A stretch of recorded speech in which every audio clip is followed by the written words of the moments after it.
ସକାଳର ବଡ଼ ଖବର, ସକାଳର ଲାଟେଷ୍ଟ ଅପଡେଟ୍। ଘୁଞ୍ଚିଲା ମାଧ୍ୟମିକ ଶିକ୍ଷା ପରିଷଦ ତରଫରୁ ମାଟ୍ରିକ ପରୀକ୍ଷାର ଫର୍ମ ଫିଲ୍ଅପ୍ ତାରିଖ।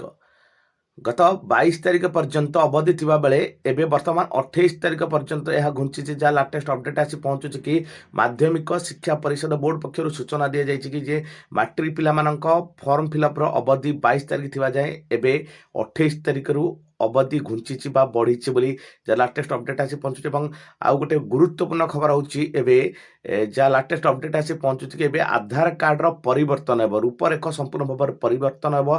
ଯାହା ଆଧାର କାର୍ଡ଼ର ଥିଲା ରୂପରେଖ ତାହା ସମ୍ପୂର୍ଣ୍ଣ ଭାବରେ ପରିବର୍ତ୍ତନ ହୋଇଯିବ। କେବଳ ହିତାଧିକାରୀଙ୍କ ଫଟୋ ଏବଂ QR କୋଡ୍ ରହିବ। ଯାହା ଲାଟେଷ୍ଟ ଅପଡେଟ୍ ଆସି ପହଞ୍ଚୁଛି କି ଆଧାର କାର୍ଡ଼ର ରୂପରେଖ ସମ୍ପୂର୍ଣ୍ଣ ଭାବରେ ବଦଳିବ ଏବଂ କେବଳ ହିତାଧିକାରୀଙ୍କ ଫଟୋ ଏବଂ QR କୋଡ୍ ରହିବ ଏବଂ ଠିକଣା ଏବଂ ଅନ୍ୟାନ୍ୟ ଯାହା ବି ଥିଲା ସବୁକିଛି ପରିବର୍ତ୍ତନ ହୋଇଯିବ, ରହିବ ନାହିଁ। ଯାହା ଲାଟେଷ୍ଟ ଅପଡେଟ୍ ଆସି ପହଞ୍ଚୁଛି। ସକାଳର ବଡ଼ ଖବର, ସକାଳର ଗୁରୁତ୍ୱପୂର୍ଣ୍ଣ ଖବର।